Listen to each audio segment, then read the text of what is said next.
Hello everyone, सभी को नमस्कार। तो इस सेशन में हम अलजेब्रा के कुछ बढ़िया सवाल करेंगे। एकदम लेटेस्ट सवाल हैं जो कि जून में एग्जाम हुआ था ना, सिलेक्शन पोस्ट 2023 का, जो कि अभी आई थिंक 26 से 27 जून को। तो उसके कुछ बढ़िया सवाल हैं, वो हम सब ट्राई करेंगे। इंपॉर्टेंट बात यह है कि आपको पहले वीडियो को पॉज करना है, सवाल को खुद ट्राई करना है, उसके बाद ही आपको सॉल्यूशन पर आगे बढ़ना है। ठीक है, चलिए, आई होप आपने सवाल ट्राई किया होगा। तो कई बार क्या होगा, एग्जाम में आपको चीजें क्लिक नहीं करेंगी कि हम इस सवाल में आगे कैसे बढ़े। तो यहाँ पर थोड़ा सा अगर आप गौर से देखोगे ना, बेसिक तरीके से जाओगे, तो यहाँ पर आपको दिख रहा है ये x+2 है, यहाँ पर भी x+2 दिख रहा है क्या? देखो जरा, अगर 2 को कॉमन ले लेते हो तो x+2 दिख रहा है। इसी प्रकार से अगर आप यहाँ पर देखो, अगर आप यहाँ पे 2x कॉमन ले लेते तो आपको x+2 मिल जाएगा। यानी कि इन तीनों जगह पर x+2 है, तो हम एलसीएम ले लेंगे कितना? 2x। बस यहाँ पर एलसीएम लेके सॉल्व करना था। ये सवाल सिर्फ और सिर्फ इतना सा था। अगर आप देखेंगे यहाँ पर 2x से मल्टीप्लाई कर दिया जाएगा तो ये हो गया आपका कितना? 4x² प्लस सब कुछ है यहाँ पर x। यहाँ पर क्या है? दिस इज 2x+2, तो क्या नहीं है? x नहीं है, तो ऊपर x से मल्टीप्लाई कर दिया माइनस। अब यहाँ पर तो ये पूरा का पूरा है, तो -12 और माइनस इंटू माइनस ये हो जाएगा आपका प्लस का x। तो ये कितना हो गया? 4x² प्लस का 2x माइनस का 4x² प्लस का 2x minus 12 divided by 2x into में x+2। अगर आप देखें यहाँ से 2 कॉमन ले सकते हैं, ऊपर से भी 2 कॉमन लेके काट सकते हो, तो यहाँ आ जाएगा 2, ये चला गया और ये आ गया माइनस का 6। क्वाड्रेटिक इक्वेशन बन गई। क्या हम इसे सॉल्व कर सकते हैं? 2x² प्लस x माइनस 6, तो मल्टीप्लाई करने पर तो हमें मिलना चाहिए कितना? माइनस का 12 और प्लस करने पर मिलना चाहिए x, या प्लस करने पर मिलना चाहिए 1। तो ये हो गया हमारा 4 और 3, यानी कि प्लस का रखेंगे 4x और माइनस का रख लेंगे 3x। यहां पर अगर आप किसको कॉमन ले लेंगे, अगर आप यहाँ पे 2x को कॉमन ले लेंगे, यू विल गेट x+2, और आगे अगर -3 को कॉमन ले लेंगे तो भी मिलेगा आपको x+2। यानी ये क्या हो गया? This is equal to 2x minus 3 into में x+2 divided by x upon ये मल्टीप्लाइड बाई x+2। तो यहां पर फिर से x+2 से x+2 कट गया। उसने बोला कि यार हमें जो चाहिए ये किसके बराबर है, किससे इक्वेट करना है? a plus b by x, यानी कि एक ही नंबर के नीचे x है। तो अगर आप यहाँ पर दोनों को अलग अलग कर देंगे, x से डिवाइड कर देंगे, तो 2x अपॉन x आपका 2 आ जाएगा और ये आ जाएगा माइनस का 3/x। फॉर्मेट हमें ये चाहिए, यानी कि प्लस का -3/x हो गया। अब उसने पूछा क्या है? उसने पूछा बताइए a इंटू बी की वैल्यू क्या है, जहां पर a हो गया 2, b हो गया -3, सो -6 इज द राइट आंसर। समझ में आया? देखो, इस बात को समझिए कि जो सवाल नॉर्मल लेवल का है वो तो हमारा सही होना ही चाहिए। जो सवाल अगर आपको एक बार में क्लिक नहीं करता है तो आपको उसको पहले तो वो स्किप करना है और बाद में बेसिक के साथ उसमें आगे बढ़ना है। इसलिए मैं आपको हमेशा कहता हूं कि basic is the key to success. आगे बढ़िए अगले सवाल पर। सवाल को ट्राई करेंगे वीडियो को पॉज करके। चलिए, आई होप आपने ये सवाल ट्राई किया होगा। फिर से देखो, एग्जाम में जाना है ना, इधर उधर के जादू टोने छोड़िए कि ऐसे हो गया, देखो ये सवाल ऐसे हो जाएगा। आपको ये समझना है कि एग्जाम में इस सवाल को आप करेंगे या पहले छोड़ देंगे, वो चीज पहले डिसाइड करना आपको सीखना है। अब ये सवाल हमने देखा है, हो सकता है हम इसे एग्जाम में पहले छोड़ जाए कि यार 3 इक्वेशन है, 3 वेरिएबल है, बाद में देखेंगे। बाद में जब आपके पास थोड़ा टाइम है, अगर आप इसे गौर से देखो तो यहां से आपको कुछ मिल सकता है क्या? देखो, यहां पर सीधे कह रहे हैं 3x माइनस जेड बराबर 0 है। इसका मतलब कि 3x किसके बराबर है? z के बराबर है। अब अगर मैं ऑप्शन से देखूं कि यार अगर x को 3 से मल्टीप्लाई करूंगा तो वो z के बराबर होना चाहिए, तो इसको अगर 3 से मल्टीप्लाई करूंगा तो यहाँ पर 50 बन जाएगा ना, 3 और 3 से 150 जाएगा 50 टाइम्स। तो डिनोमिनेटर सही है, न्यूमरेटर सही नहीं है, यानी पक्की बात है, ये आंसर करेक्ट नहीं है। फिर मैंने यहाँ पर अगर पुट किया 3x, ये 3x, तो यहाँ पे 143 तो ऊपर सही है, नीचे 50 होना चाहिए था, ये भी नहीं है। 143/153 से मल्टीप्लाई किया, 50 नीचे 143 ऊपर, ये हो सकता है। ऐसा नहीं है कि ये आंसर हो गया। अभी तो आपको ये दोनों तीनों इक्वेशन सेटिस्फाई करवानी है।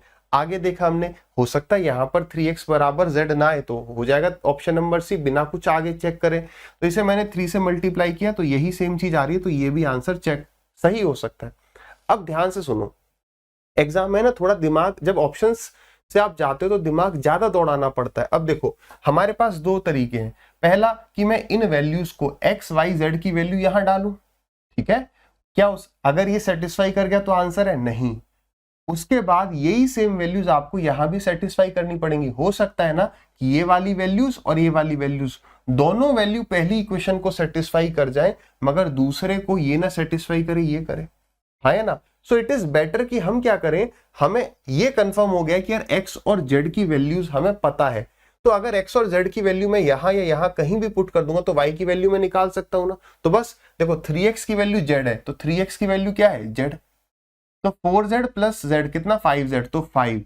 z की वैल्यू कितनी आई थी, z की वैल्यू थी 143/50, और दिस इज इक्वल टू कितना, 9y, राइट साइड में ले गए प्लस का 5, ठीक। तो 5 से गए कितनी बार, 10 बार। ये जब यहां आके माइनस करेगा तो एलसीएम ले लोगे 10, तो 50 हो जाएगा। 50 अगर आप 143 में से माइनस करोगे तो कितना आ जाएगा, 93/10। यानी ये वैल्यू किसकी आ गई, 9y की। 9 से तो कट नहीं रहा, लेकिन 3 से गए 3 बार और 3 से गए 31 टाइम्स, तो y की वैल्यू आ जाएगी, ये 3 नीचे आ जाएगा यहाँ। तो y की वैल्यू आ गई 31/30। 31/30 यानी यहां पर है, यानी option number C is the right answer. Clear है। तो कई बार हमें सवाल दिखता मुश्किल है लेकिन होता आसान है। इसी प्रकार से ये सवाल हो सकता है आपको करने में परेशानी हो, लेकिन ये सवाल बहुत पहले से, ये वाली आप आइडेंटिटी कह लो या ये वाला रिजल्ट जो है बहुत पहले से रिपीट हो रहा है। क्या, जब AB plus BC plus CA 0 होगा, यानी A बराबर आप 2 ले लो, B बराबर 2 ले लो और C बराबर -1 ले लो, ये इसको सेटिस्फाई कर जाएगा। यानी आप ये वैल्यूज यहां पर पुट कर सकते हो। तो अगर आप ये वैल्यूज यहां पुट करोगे तो कितना आ जाएगा, 1/2 का स्क्वायर 4 माइनस 2 इंटू में -1, तो कितना, माइनस का 2, तो यानी कि प्लस का 2 हो जाएगा, प्लस 1/2 का स्क्वायर 4 माइनस फिर c इंटू में a, ये कितना हो जाएगा, माइनस का 2 यानी कि प्लस का 2, प्लस 1/c का स्क्वायर यानी कि 1 माइनस ab यानी कि 4, तो ये कितना हो गया, दिस इज 1/6, ये भी 1/6, तो 2/6 हो गया। 2/6 का मतलब 1/3, और ये क्या है, ये है माइनस का 1/3, माइनस का 3 नीचे आ रहा है तो माइनस का 1/3, यानी कि 0 इज द राइट आंसर। ठीक है, नेक्स्ट क्वेश्चन। सवाल को देखेंगे, पहले खुद ट्राई करेंगे। आई होप आपने सवाल ट्राई किया होगा। आइए देखते हैं। सवाल कह रहा था 6 डिजिट नंबर, 6 डिजिट नंबर क्या है, 7x1yy(x), ये मल्टीपल है किसका, 33। 33 का मतलब 3 इंटू में 11, 3 से भी डिवाइड हो जाएगा और 11 से भी डिवाइड हो जाएगा। और x और y की जो वैल्यूज हैं वो कैसी है, नॉन जीरो है। ठीक है, which of the following could be a possible value of x plus y, तो x प्लस वाई की वैल्यू क्या हो सकती है, तो यार 3 का भी ये मल्टीपल है और 11 का भी मल्टीपल है, तो 3 का डिविजिबिलिटी रूल क्या है, ये सारी डिजिट का सम 3 से कटना चाहिए। ठीक है भाई, इसका मतलब 7 + 1 8, x प्लस x 2x और y प्लस वाई 2y। तो मैंने यहां पर सोचा कि 2 को कॉमन लेना चाहिए क्योंकि हमें x प्लस वाई की वैल्यू चाहिए, तो मैंने 2 को कॉमन ले लिया, तो ये आ गया 4 प्लस x प्लस वाई। अब आप सोचो x प्लस वाई की वैल्यू क्या हो सकती है कि ये जो पूरा नंबर है, ये जो पूरा नंबर है ये 3 से डिवाइड हो जाए। आपने कहा सर देखो 2 तो डिवाइड हो नहीं रहा है 3 से, यानी इसी को ऐसा बनाना पड़ेगा कि ये 3 से डिवाइड हो जाए, तो यानी 4 और कितना, अब ऑप्शन उठा लेते हैं कि क्या यहाँ पर x प्लस वाई की वैल्यू 4 हो जाएगी तो काम चलेगा, नहीं, क्योंकि 4 + 4 8, 8 चौक 16, 8 दूनी 16, नहीं हो रहा। फिर मैंने कहा इसको तो भूल जाओ, ये तो यार कांस्टेंट टर्म है, तो 4 + 2 6, हाँ भाई ये हो सकता है। फिर यहाँ पर अगर 5 हो जाएगा x प्लस वाई, तो 5 + 4 9, ये भी हो सकता है। अब क्या करें भाई, फंस गए हैं, 3 को देखो तो ये नहीं हो सकता, यानी 2 ऑप्शंस तक हम आ गए। अब हम देख लेते हैं 11 का डिविजिबिलिटी रूल। 11 का डिविजिबिलिटी रूल क्या है, सभी जानते हैं क्या, कि इवन प्लेसेस पर जो डिजिट है, इवन डिजिट पर है ना, जैसे 2 4 6, ये first second third fourth fifth six, तो जो इवन डिजिट पे प्लेसेस है ना, नंबर्स है, और ऑड प्लेसेस पर जो नंबर्स है उनका जो सम का डिफरेंस होगा वो या तो 0 होना चाहिए या 11 का मल्टीपल होना चाहिए। पहले आप देख लो कौन कौन से नंबर है, 7 + 1 8 + 1 8 प्लस वाई, है ना, तो एक तरफ है आपका 8 + वाई और दूसरी तरफ क्या है, x y x, तो ये हो गया आपका 2x + y।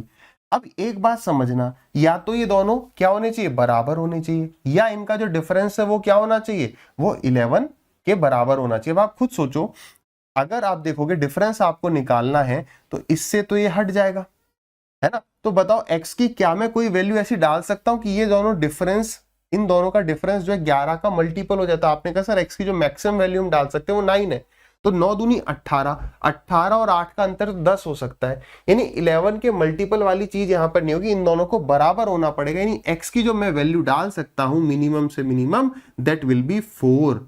तो अगर x की वैल्यू 4 होगी तो x प्लस वाई 2 तो नहीं हो सकता, यानी y की वैल्यू 1, ये कंडीशन सेटिस्फाई कर जाएगी। क्या ये बात समझ में आई? पीछे चिंटू को भी, चिंटू समझो यार, x प्लस वाई हमारा या तो 2 हो रहा था या 5 हो रहा था, लेकिन अगर x की वैल्यू 4 ही होगी, है ना, क्योंकि इन दोनों को बराबर होना है, तो y की वैल्यू तो यार -2 तो हो नहीं सकती। नंबर रखना है ना, ऐसा कोई नंबर देखा है 7 - 3 73 होता है, या तो -73 होता है ना।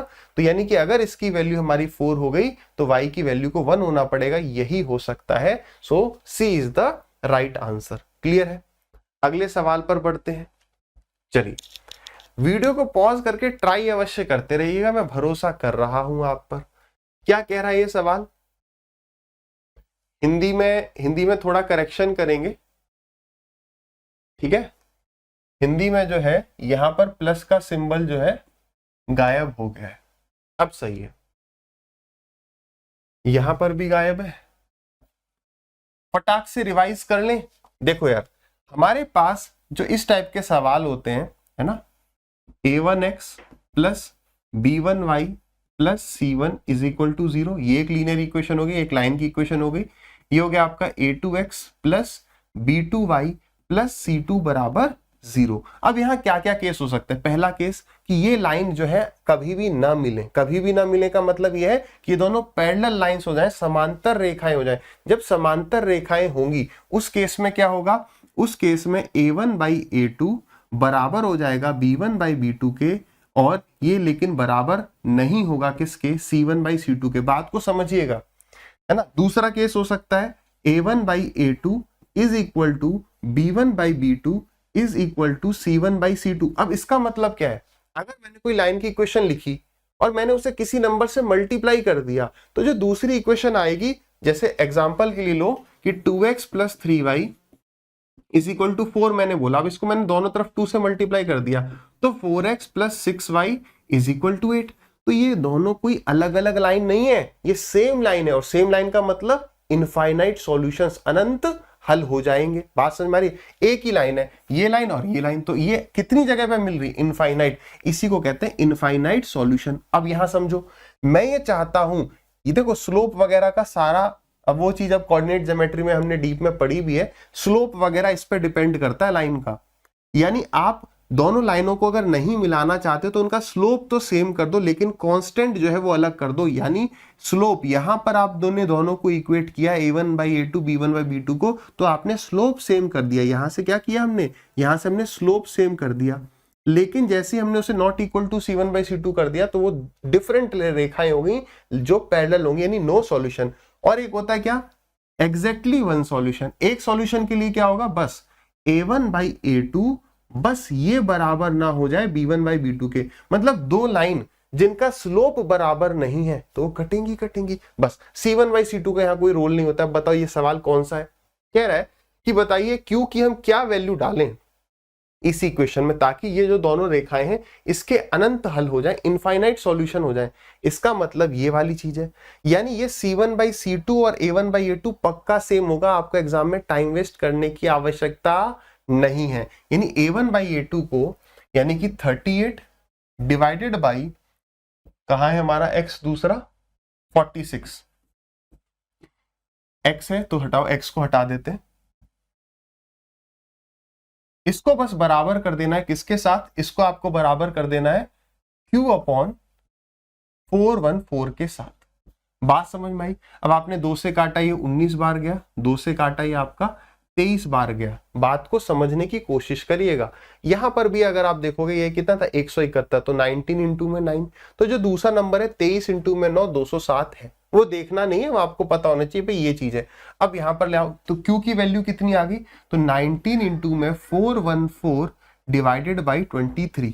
तो या तो हम काट दें 23 से, एक और फिर वही चीज आ जाती है हमारे यूनिट डिजिट वाला कंसेप्ट डिवीजन में, कि 9 चौक 36, यानी ऊपर होगा 6 और नीचे है 3, ऑड नंबर है तो ऑड नंबर में केवल एक केस होता है, तो 6/3 यानी यूनिट डिजिट होगी हमारी 2, तो option number C is the right answer. Clear है?